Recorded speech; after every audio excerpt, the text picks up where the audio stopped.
All across Europe, Latter-day Saints hold strong to their beliefs. Our parents taught us that, we're special. Western Europe played a major role in the growth and success of the church from the beginnings in the 1830s well into the 20th century. When you are a Mormon in Germany, you are very devoted. Honoring that pioneer heritage, members today move forward with faith to face challenges and help those most in need. The opportunity is there to come to understand that these refugees are people like you and me. New temples stand as monuments to the church's growth. Now we're here in front of the Rome Temple, in the center of the European and traditional Christianity here. The beauty of Europe, of music, and of faith all combine in the Mormon Tabernacle Choir's historic tour. Spreading hope through music, service, and assurance in an uncertain world. I know that there's a Heavenly Father. I know that there's Jesus Christ. Join us for Faith, Hope, and Charity. Latter-day Saints in Europe. In 1455, here in Mainz, Germany, Johannes Gutenberg first printed and mass-produced the Bible. It was therefore available to the masses. Not far from here, the first congregation of the Church of Jesus Christ of Latter-day Saints was organized in 1843. There are now 166 congregations and nearly 40,000 members in Germany, many of them second, third, and fourth generation members of the church. And these are people that worked here during this time, most of them members of the church. 19-year-old Hannah Kruse is a third generation member on both sides of her family. She lives with them in Berlin. I graduated from high school, and I'm serving as a service missionary right now in the Germany-Berlin mission office. Hannah was born with spinal muscular atrophy. A couple of years ago, she appeared in a German reality show. How they are still normal and how they can still do and just be a regular person, a regular teenager. For her audition, Hannah had to sing a song that described her, and she chose a song she'd known since childhood. Ich bin ein Kind von Gott. Her mother, waiting just outside the audition room, couldn't believe what she was hearing. Ich bin ein Kind von Gott? Ist sie denn verrückt? Das kann sie hier nicht machen. Aber als ich danach gedacht habe, ich gedacht, sie ist so stark. Sie traut sich, sie hat so viel Mut. The person recording Hannah's audition was moved by the song. She could just see how much I believed in Christ and how much the gospel influenced me. The gospel and music, both big influences in the Kruse home. Julie Kruse remembers listening to the Mormon Tabernacle Choir every Sunday. Und wenn diese Platte gespielt wurde, wussten wir, jetzt ist Sonntag, egal wie groß wir waren, egal wie alt. And to hear them perform live in Berlin.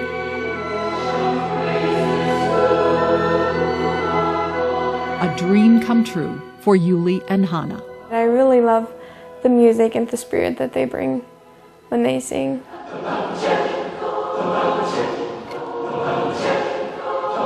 In Berlin's historic Philharmonic Concert Hall. The words to this song held deep meaning for the audience and choir members. The walls of Jericho falling down in Berlin. John Mueller was a missionary in Berlin when the wall came down on November 9th, 1989. And we saw all of that unfold. We were right there, being able to stand on the east side of the Brandenburg Gate and see the statue from the front. It caught me off guard a little bit because I had never seen it from that side before. Yeah, I remember the guard towers when I was here in '79. Dave Fisher saw the other side of the wall during a visit to his grandmother's home in East Berlin in the 1970s. My mother and father are from Berlin, and I can't even tell you the feelings and emotions that are in me that I'm actually here singing in their town where they were born and grew up.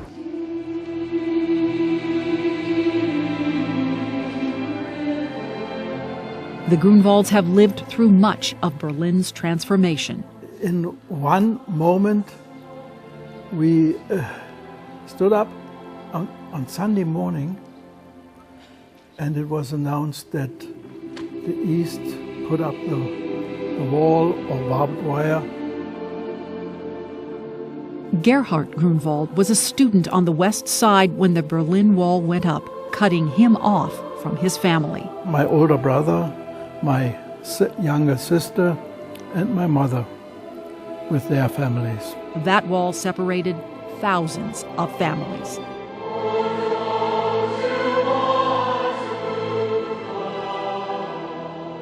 At that time, many of the German Latter-day Saints lived on the East Side. New wards had to be organized, and additional missionaries were also called to West Berlin. That was to give us a spirit of and hope that Berlin will not die, but will grow. And the church in West Berlin did grow. But members who remained on the East Side feared they would never receive the blessings of the temple. So I always had this testimony. The Father in heaven will give them the temple. And we know that President Monson had dedicated this country. President Monson and other church leaders established relationships with high government officials and began building bridges, which led to the remarkable construction of a Latter-day Saint temple in Freiberg, Germany, behind the Iron Curtain. I asked him about that at his first news conference as president. And I'm very, very happy that those who have been deprived of coming across the borders to a temple of God would have a temple in their own midst. In September 2016, the Freiberg Temple was rededicated for a second time. When this temple was built, I personally thought it might come sometime when my grandchildren are grown up, and then overnight it was here. The rededication of that temple was especially poignant to John Mueller. He and his companion were among the first missionaries transferred into East Germany. His mother, born and raised in Germany, was among those who helped foster relationships between the church and the East German government. She said, you know, I told them that in our articles of faith, the government, that we were to adhere to the laws of the land. And I think she said because of that, it was the East German government was very receptive because they knew that people there would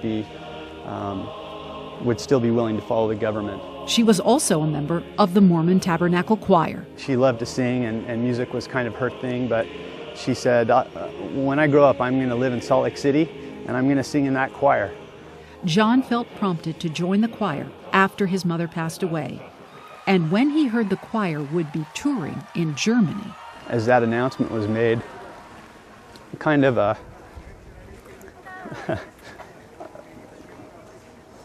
warm hug from my mom. Mueller's family history came full circle on this tour. It was very difficult to sing without being emotional. He and his mother both proselyting as missionaries and musicians to the German people.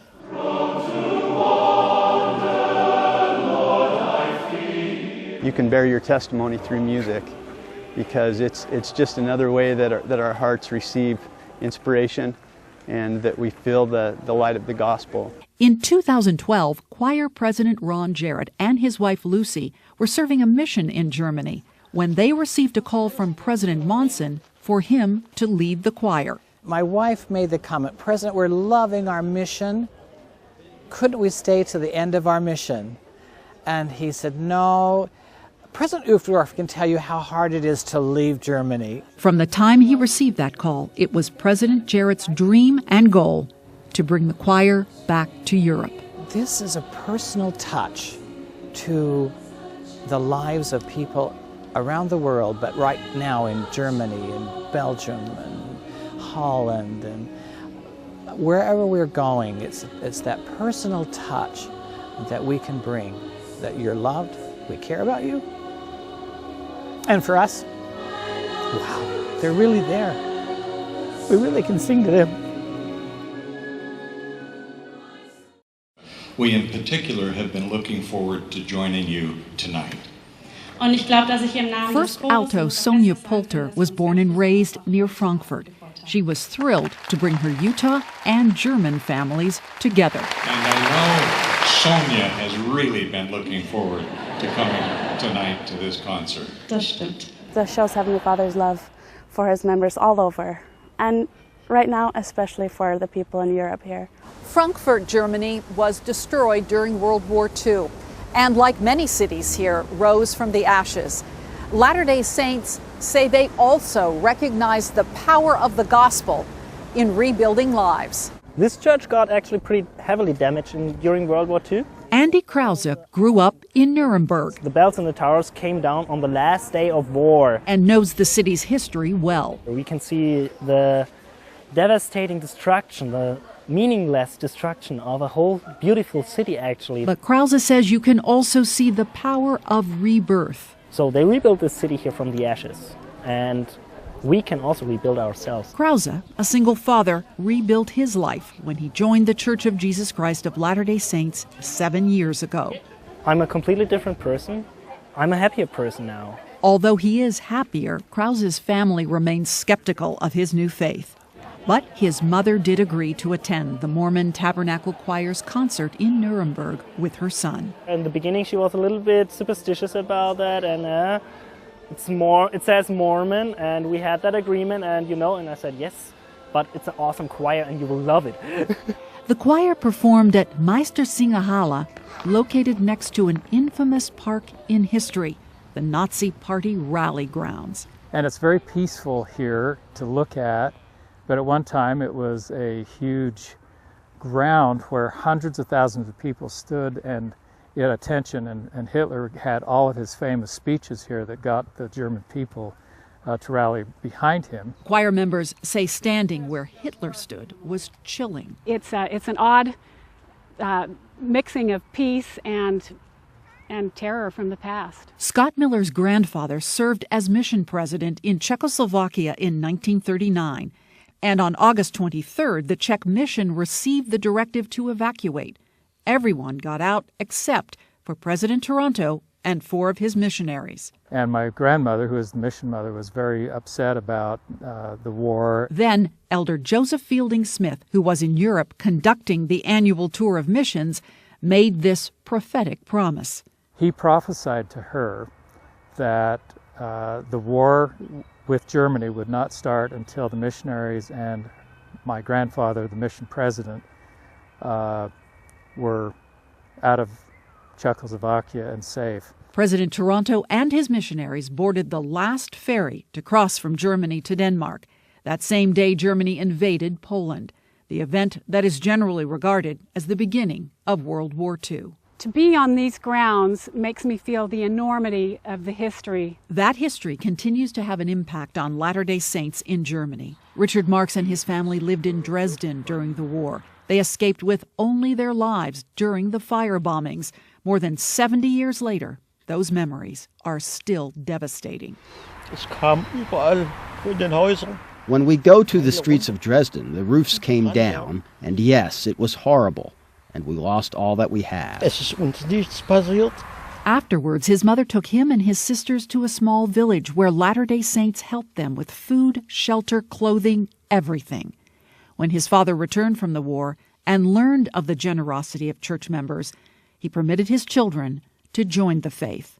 Harta Marks's mother joined the faith first, but she says her father investigated the church for 7 years, until in 1936, he had the opportunity to visit with President Heber J. Grant. In Berlin to besuchen. The prophet came to Berlin for a visit, and he heard the talk from him. Hatte ein Privatgespräch mit ihm. Oh, he has a personal talk to him. When Richard and Harta married and started a family, they made the life-changing decision to escape from East to West Germany.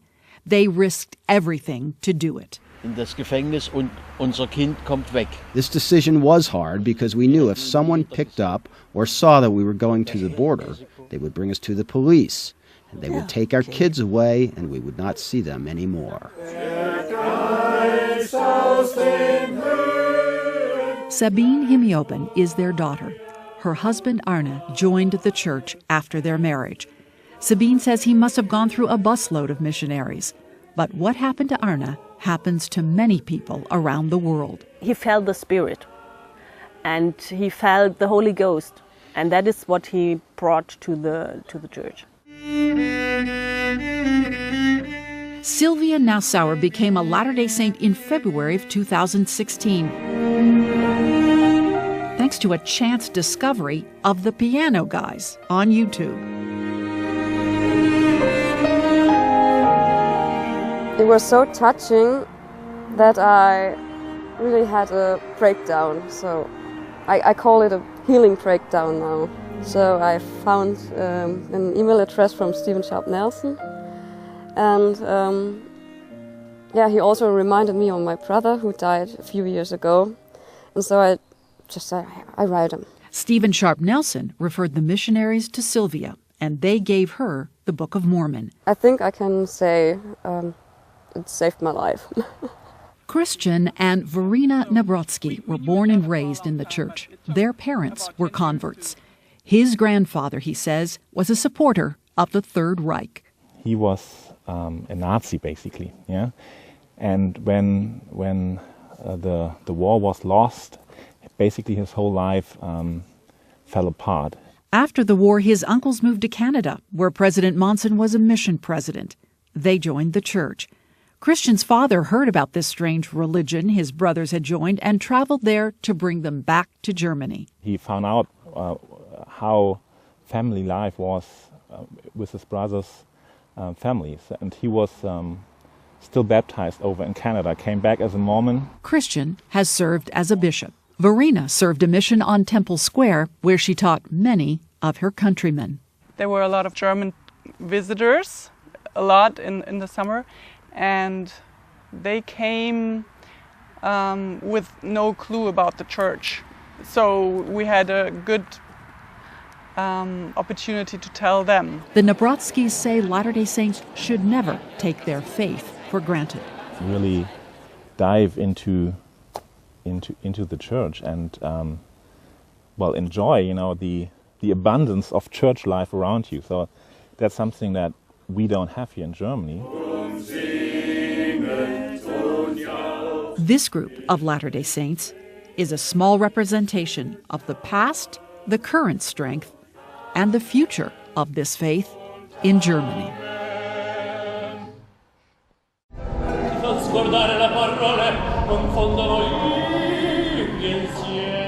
Vienna, known as the city of music.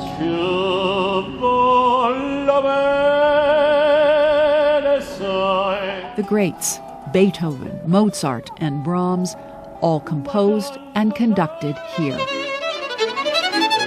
Today, you can enjoy everything from classical to modern music at venues all over the city. And it is here that Latter-day Saint Henrietta Lerch-Kiel perfects her craft. Actually, I never really thought about becoming a violin maker. Henrietta's talents reflect her parents' talents. So my father is a sculptor. And her mother is a singer with a strong following in Vienna. And it's just amazing how much love and energy she develops on stage. Both parents are converts to the church, and Henrietta says they taught her and her siblings to appreciate how their faith set them apart from the rest of society. What some people aspire to was never an option for us. It was always like, well, you have your beliefs, you don't follow what other people do. You have to think for yourself. Today there are nearly 5,000 Latter-day Saints in Austria. Because the wards are smaller, members here are especially close. It really has a family feeling. Liz Jevich-Sumlai joined the church in Vienna as a young girl after her family fled the war in Serbia. Her mother died soon after they arrived, leaving her father alone with 2 children and very little means to care for them. When he found the church, he says he found hope. Finally you see coming some light, something like light, small, but it's there. Liz's husband, Csaba, joined the church in Hungary. He remembers the first time Latter-day Saint missionaries came to his parents' house. And I saw two huge missionaries covering the whole doorstep, and they were just shining. Csaba just received his master's degree studying the clarinet at BYU. He has seen the Mormon Tabernacle Choir perform before, but seeing them in Vienna was a remarkable experience. It is a hallmark for a church and also for the members to hear the gospel in that way. Ko-Jen Mao has never heard the choir perform live. I was so excited yesterday. I didn't sleep well because I just want to come here. Born in Taiwan, he came to Vienna to study conducting. It was the Mormon Tabernacle Choir, he says, that actually influenced his decision to study music. He hopes to use his talents to spread the gospel in Taiwan and China. I love the spirit when people united together.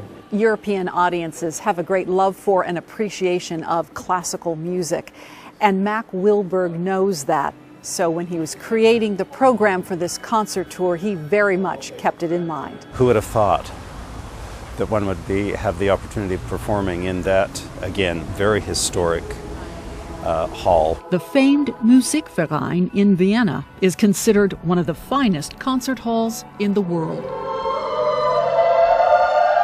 And Austrian journalists were especially struck by how the choir sounded here. We do not hear that kind of music very often here.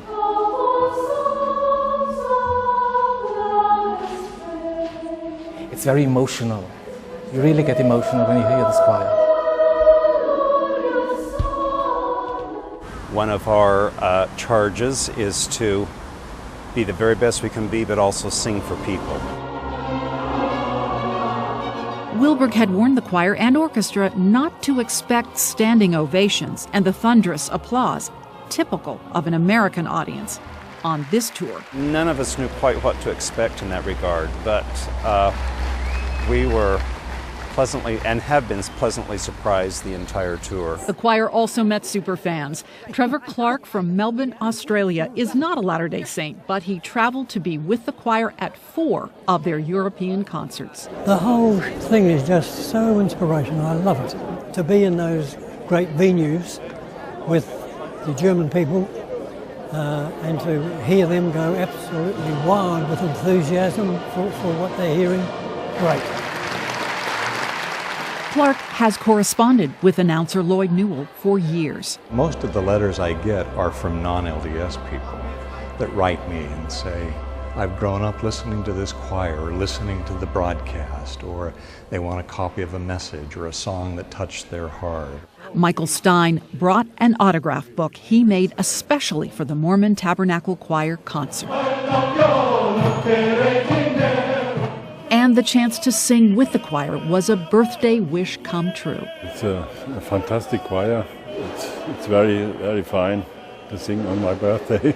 Okay, we're going to Europe. Figure it out. Pulling this tour together was no easy feat. I spent about 6 months just researching halls and laying out a route. Tour manager Barry Anderson spent 4 years planning logistics. Everything you see on the stage I had to ship here. He also spent a lot of time on his knees. Heavenly Father, I don't know how we're going to do this part, or what do I do? And answers would come.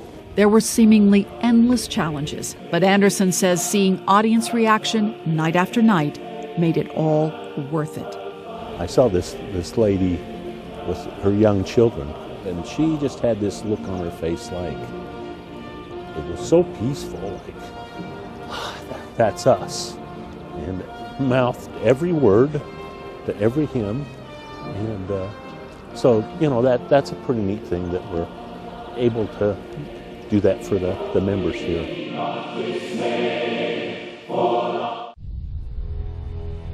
One of the biggest challenges facing Western Europe right now, the mass migration of millions of refugees fleeing the horrors of war in the Middle East.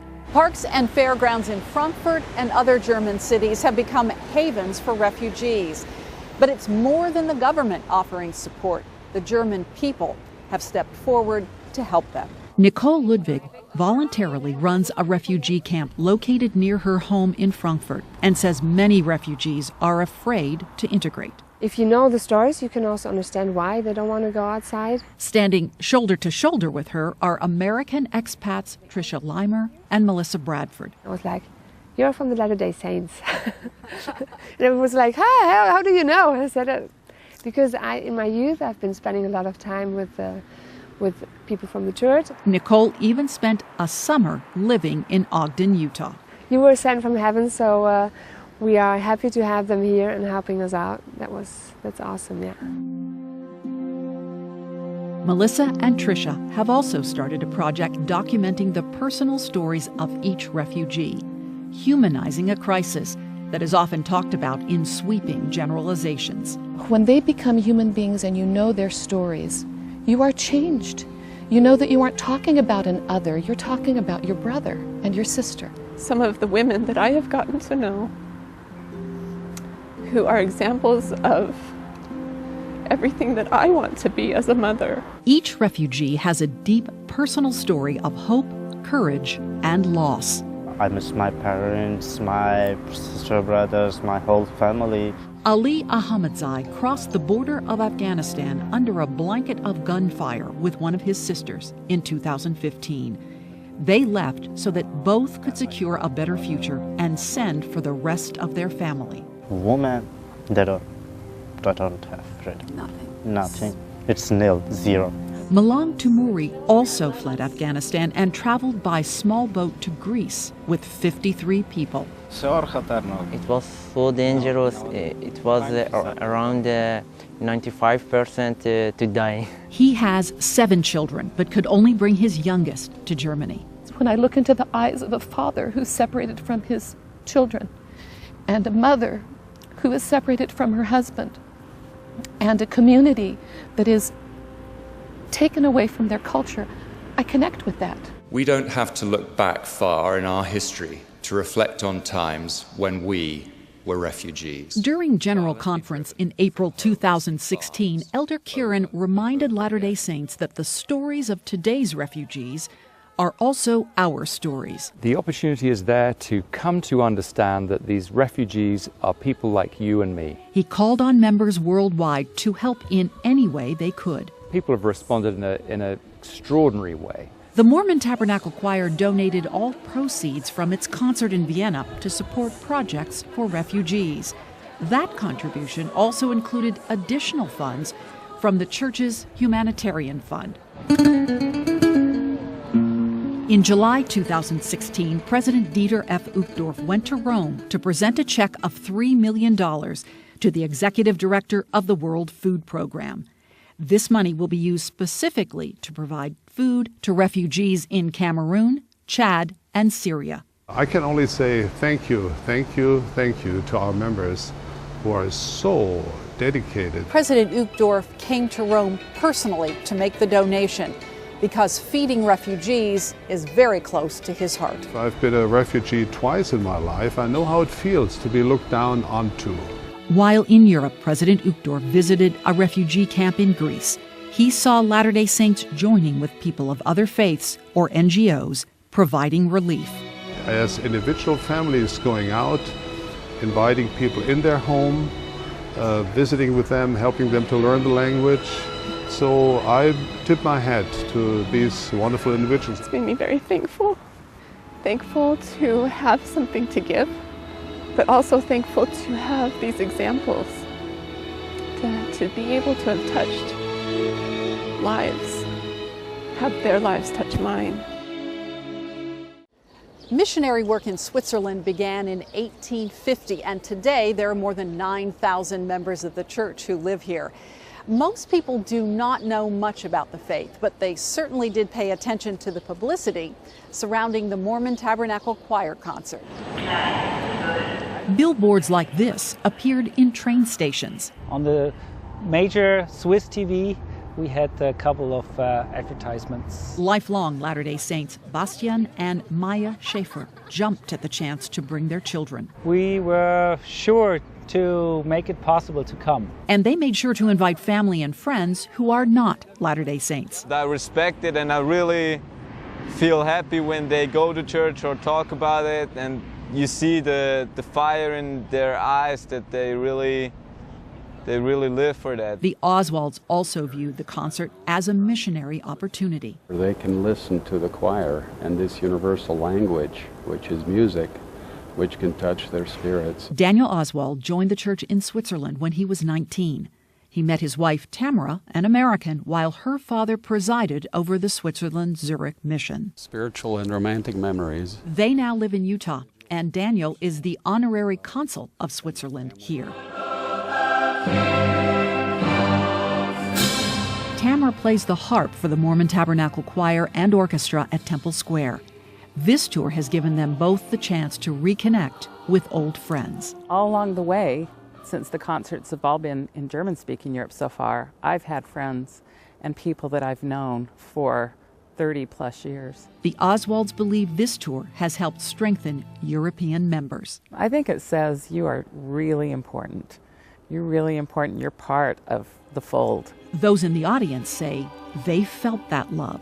So I told my wife, this must be the music when the resurrection is going to be. And I brought my whole family, and most of them are not active or not in the church, especially the sisters, the wives-in-law and everything, and they really like it. It's a great joining of hearts. It's a joining of love and a unifying effect on everybody, not just church members, but everyone leaves having had an enriching experience which brings all of us together. Elder Clayton presided over the choir and orchestra while they were on tour, and he and Sister Clayton saw firsthand how hearts were changed. He could hardly wait for the applause to subside so that he could speak to me personally, which he did, hardly able to speak, and said, "The Mormons know God.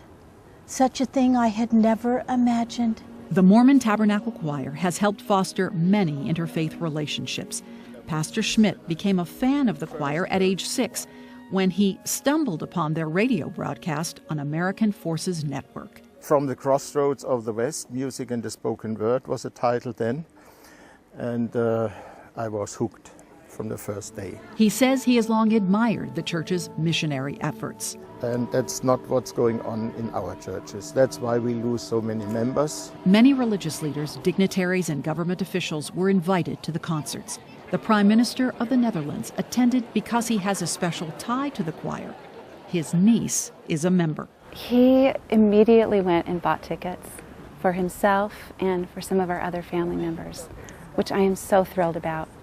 I'm just so thrilled that they're going to be able to come and hear the choir and see and hear what fills me with so much joy. Rebecca Farnsworth visited her mother's family in Holland often as a child and considered it a great blessing to be able to return with the choir. It is incredible for me to think that we can go to Holland and sing for these amazing Dutch saints and people. Today there are 9,000 Latter-day Saints in the Netherlands, and they were thrilled when the choir sang a Dutch rendition of "God Be With You Till We Meet Again."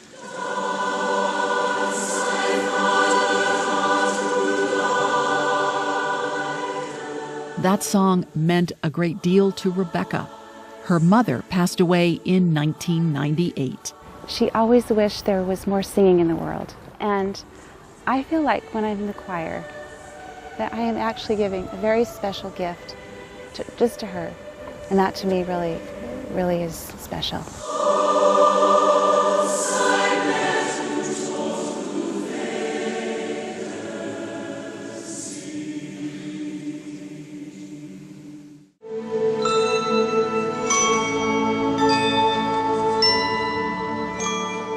Brussels, Belgium, a city still healing from the horrors of a terrorist attack.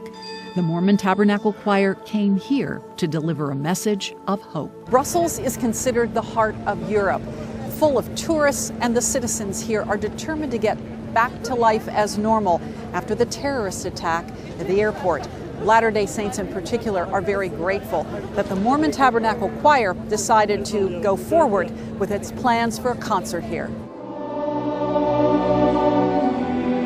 Francesco De Lillo heads the European Union office for the Church of Jesus Christ of Latter-day Saints. The people we work with, the representatives of the institutions, government leaders, they will have a chance to hear and watch the choir, some of them for the first time. The church first gained national attention in Belgium in 1936 when a Latter-day Saint-sponsored basketball team defeated the Belgian national championship team to become the unofficial Belgian champions. In March 2016, the church again found itself in the spotlight, but this time under tragic circumstances. The bomb blast from a terrorist attack at the airport injured 4 Latter-day Saint missionaries. In the midst of that tragedy, I really realized how the church is an international family. Francesco was serving in a Latter-day Saint bishopric at the time and says church members spent the day going from hospital to hospital trying to locate Elder Mason Wells, Elder Joseph Empey, Sister Fanny Klen, and senior missionary Elder Richard Norby. All we knew was that they were alive, but we didn't know their conditions. The missionaries say they each experienced miracles that day. I don't have any recollection of any pain. And so that goes in the miracle column. The first one is that I'm still alive. The second one was that they took care of me really fast. I wasn't in the hospital too long, and I was able to go back on the mission fast. All of this are a miracle.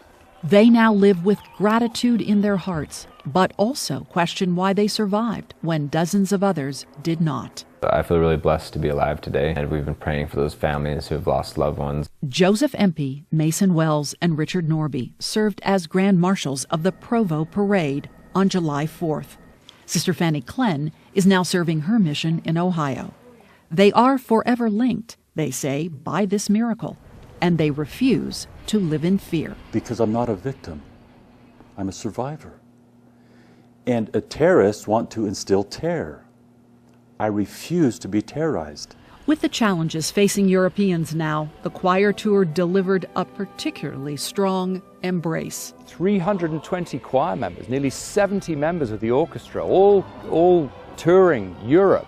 Yes, it's a big message to the members, and it's a big message to the rest of the world who's looking in that we're a church that's here to stay and making a valuable contribution. And hopefully for those who need some healing in this area, this will be part of that for them. Assistant choir director Ryan Murphy says conducting in Brussels in particular was an emotional experience for him. I'm half Belgian. Je suis un des conducteurs du chœur du tabernacle.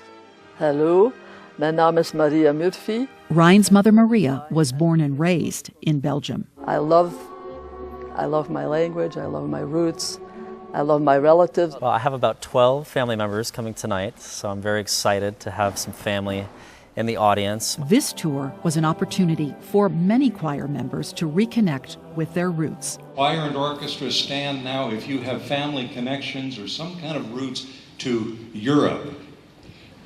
Diese Musiker haben Vorfahren in Europa. We're just excited to be here and to partake of the great culture here and the people's goodness here.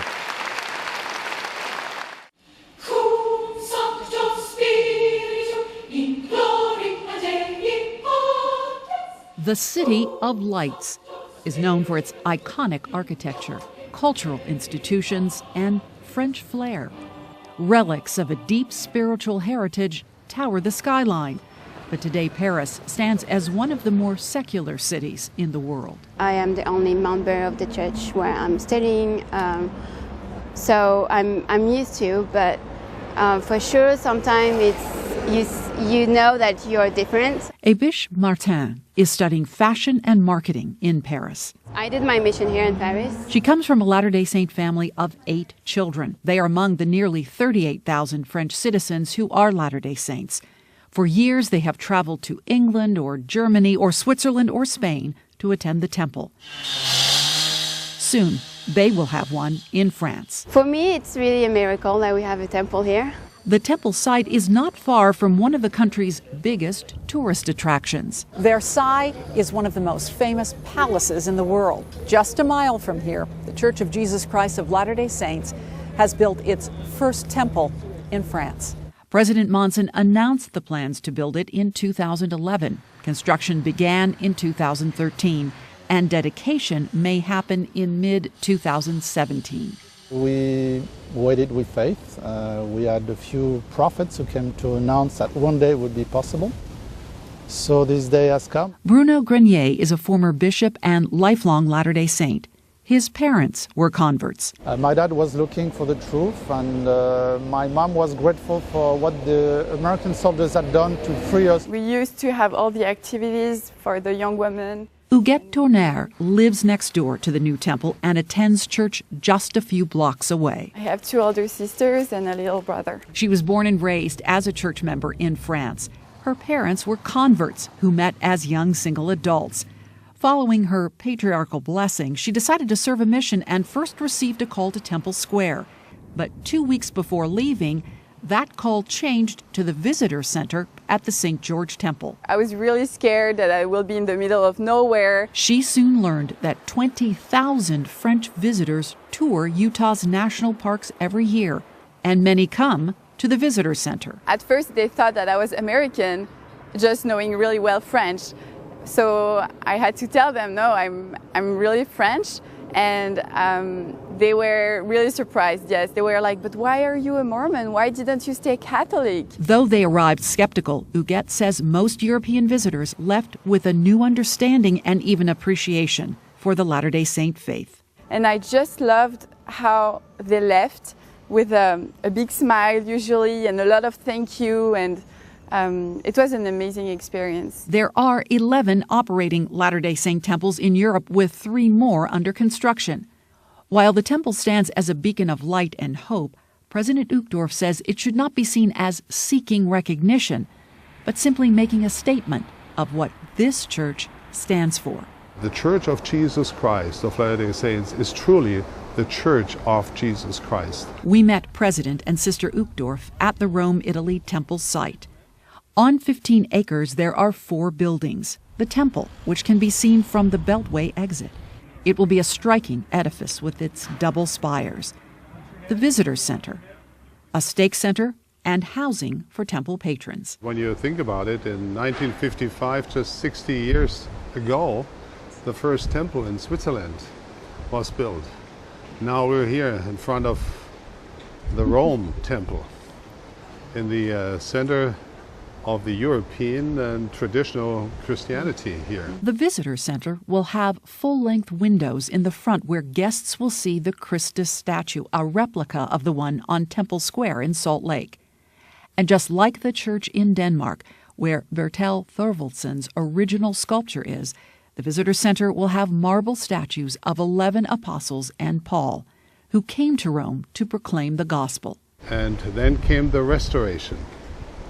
And the restoration of the gospel of Jesus Christ has a culminating point now with the temple approaching completion here in Rome.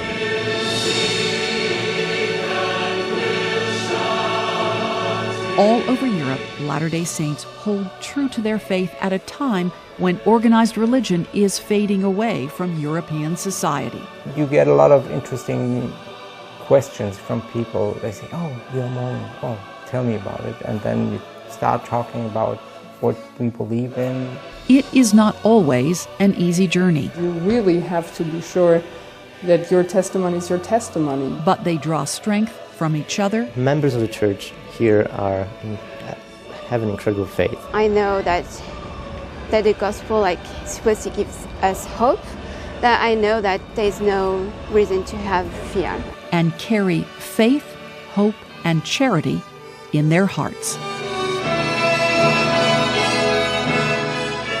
And I can only say, press forward, which means really trust in the Lord, keep His commandments, and be strong in the gospel, and this will build the future for them.